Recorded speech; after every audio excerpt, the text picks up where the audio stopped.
moi, je pense, par exemple, là, c'est en train de revenir. Tu sais, comme moi, j'ai vraiment senti une époque, tu sais, juste après le MeToo, que là, même les affaires qui avaient zéro rapport avec le sexe choquaient.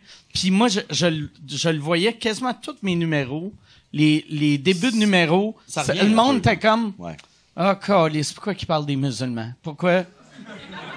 OK, c'est correct. C'est correct. Tu sais, on dirait que je me faisais juger. Tu sais, mon numéro, c'est trans. Câlisse, ça va-tu être des... Ah non, c'est correct. Il bâche pas. Puis là, à cette heure, c'est peut-être aussi le fait que mon public qui vient de me voir s'attend à ça. Tu sais, c'est pas comme si j'arrive pas dans un open mic, dans un safe space, puis j'ai mes jokes de trans puis de musulmans, là, tu sais, mais...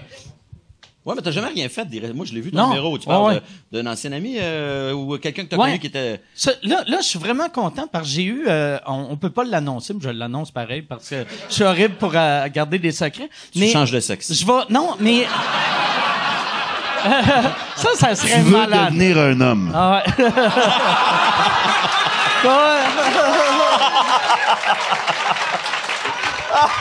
C'est de bon gag. Chris de bon gag. Non, mais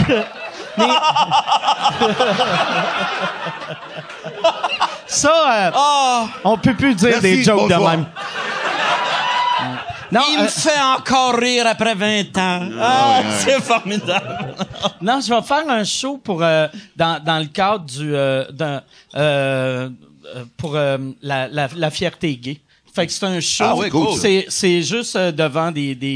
Ben ils ont dit il va y avoir beaucoup de trans là. Tu ferais-tu ton numéro? Puis moi on dirait j'aime ça quand j'ai une joke mettons sur une communauté. J'aime ça le tester devant eux autres. Ah oui. Pour pas faire après comme Chris, non ça se disait pas. Puis là tu sais je me ramasse dans la marde là tu sais fait que tu sais j'essaie tout le temps de roder mes affaires devant le monde. Comme tu parlais dans ton numéro pour les femmes battues là. Ouais. T'avais un numéro là-dessus. Ouais, même principe. Ça, c'était arrivé, tu sais, j'avais improvisé un gag, je faisais un show à La Salle, c'était une levée de fonds, puis pour les femmes battues, puis là, je m'étais dit, Chris, il y a personne qui parle de femmes battues, il faut au moins faire une joke de femmes battues, là, tu sais. C'est un événement qu'on pour eux autres. Non, mais pas vrai. C'est comme si tu vas à une levée de fonds pour le cancer, personne ne parle de cancer. Tu vas faire, non, Chris, on le sait, là, que c'est une levée de fonds pour le cancer. Fait que j'avais fait une joke de femme battue qui avait super bien passé. Tu l'avais improvisé ou tu y as pensé avant le show? Le gag, tu sais,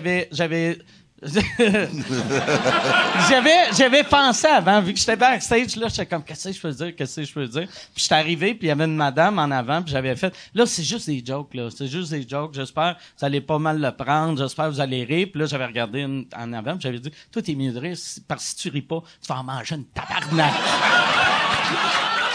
Puis là, ça avait-tu marché? Ça avait ri? Ça avait fait un... tu sais, genre de... Il y a une pause avant. Des jokes à retardement. Il y a comme un... Il a dit ça. Il a dit ça à une femme battue. Ouais. Mais des fois, Chris, ça passerait plus. Les gens, là... Les gens qui s'offusquent, des fois, c'est des gens qui vont... s'offusquer, même ils sont pas concernés. C'est ça, ils prennent la défense de d'autres personnes, puis je trouve souvent que les gens qui se portent à la défense, je les trouve condescendants pour les gens qui défendent. Ouais. Tu sais, je trouve que c'est comme s'ils considéraient ces gens-là comme des moins que... Pas capables de se défendre. Ouais, on peut pas rire d'eux autres, ils sont trop faibles. Ouais, ben, pas tout le monde. Je comprends l'idée de défendre les gens qui se font, les gens qui sont défavorisés, les gens qui se font attaquer. Tu sais, je veux dire, tu défends les droits des trans, c'est correct, mais ça dépend tout le temps comment la personne me parle des trans. Tu comprends-tu? Si la personne te dit, ces gens-là sont moins, ben, elle dira pas sont moins intelligents, mais tu comprends des fois que il y a comme un côté paternaliste de, OK, toi, tu considères que ces gens-là sont tout petits puis que ils sont faibles. Puis là, tu sais, des fois, je trouve ça peut être un peu gossant. Surtout quand c'est condescendant, c'est patronizing. Je pense que c'est Guillaume Wagner qui faisait un bit qui était très, très drôle là-dessus. Tu dis, je vous défends, les pauvres. Non, ta gueule, le pauvre, là, t'es pas... Moi, je parle pour toi, là. Moi, je te défends. Tu sais, il parlait des gens de gauche. Je trouvais que c'était bien... Ça exprimait bien la vision que j'ai des fois des gens qui sont vertueux, là, puis qui s'offusquent pour les autres, en se demandant pas si les autres sont offusqués. Comme quand Jean-Marc Parent faisait son numéro de l'handicapé, que tout le monde trouvait ça scandaleux. Ben, pas tout le monde, mais il y a des gens qui étaient offusqués de ça. Mais c'était pas les handicapés. Ben non, les handicapés, tu sais, au bout de la rangée, t'avais les gars en fauteuil roulant qui était crampé de rire, puis qui avait du fun, puis disant, regarde, il parle de notre vie, il parle de nous autres, tu sais. Fait que des fois, les gens s'offusquent pour les autres, en se souciant pas de les autres. Sont-ils offusqués, les autres? Demande-leur donc avant de venir nous dire. Puis des fois, la personne va te dire, je le sais que c'est pas ça votre intention, mais je trouve que ce que vous avez dit, ça se dit pas. Puis là, tu sais que c'est pas mon intention. Fait que pourquoi tu m'en parles? Pourquoi tu m'en parles? Si toi, tu le sais que c'est pas ça que je veux dire, ça veut dire que tu as compris que c'est une blague, mais tu considères qu'il y a des gens qui sont trop caves pour comprendre que c'est une blague, mais toi, tu as compris que c'est une blague. Tu sais, tu comprends, il y a de quoi de bien méprisant. Moi, ce qui m'écoeure vraiment là-dedans, c'est que, tu sais, moi, j'ai un œil pété, puis je suis comme pas assez handicapé pour pouvoir rire des handicapés. Ça me fait chier. Tabarnak! Tu peux. Non, moi, je vais me mettre à boiter, esti, je vais pas... chier. Ou perds ton autre œil, man. Ah, Chris!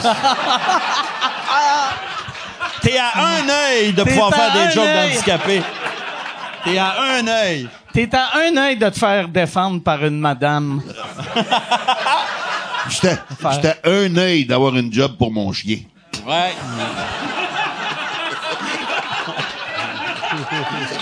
Ouais.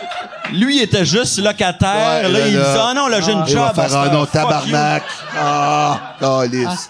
Ça, en plus, ça doit être off pour, mettons, si tu deviens aveugle, puis ça te prend un chien Mera, c'est pas Chancris ou ton chien, qui est comme... Il est comme l'épée de la famille. C'est moi, asti. Moi, je suis de la merde. Ah ouais. C'est comme si tu vis avec une femme, pis elle fait, ah, regarde, j'ai engagé quelqu'un de me fourrer. Fait que toi, tu peux être là dans les barbecues, t'es sympathique, t'es bon pour répondre au téléphone. Tu sors les vidanges pendant que lui, il s'occupe de moi. Dans le vrai monde, c'est toi qui sors, là, mais...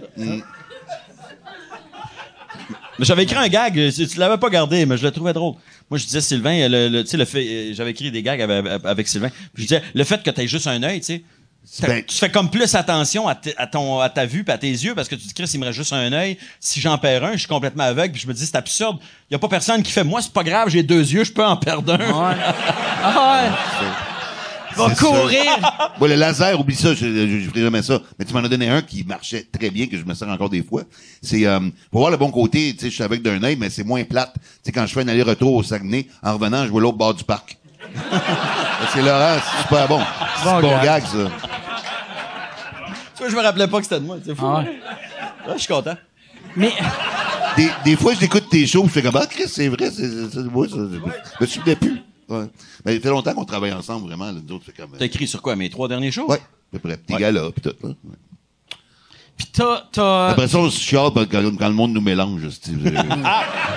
On les aide pas. Ça arrive moins souvent, mais oui, au début, là. Au début, oui. Au début, je me faisais se féliciter pour des numéros Puis qu'il avait fait. mais vous ressemblez même pas. Je trouve pas qu'on se C'est- ressemble. non. Ben non, mais on est chauve, puis... Vous êtes chauve pis Gras, blanc. chauve, pis on dit des jokes. Chauve, gras pis blanc. Moi, je trouve qu'il y a... Tu sais, c'est... Je trouve que c'est un peu raciste de Ah. dire que tous les gros chauves se ressemblent. Ah ouais. Exact. Moi, Ben je moi, en trouve- quelque part, mais tu sais, quand le monde me dit, ah, Laurent Paquin, tu sais, ça arrive de moins en moins, mais ça arrive des fois.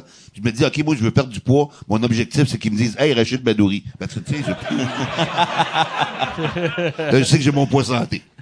Apprends à bouger mieux. Ouais. Ouais. Le jour que quelqu'un va te prendre pour Rachid, c'est... C'est peut-être... Ah, C'est- là, tu vas être comme, OK, vous, monsieur, vous avez besoin d'un chien. Ouais. Ou Rachid s'est laissé aller dernièrement.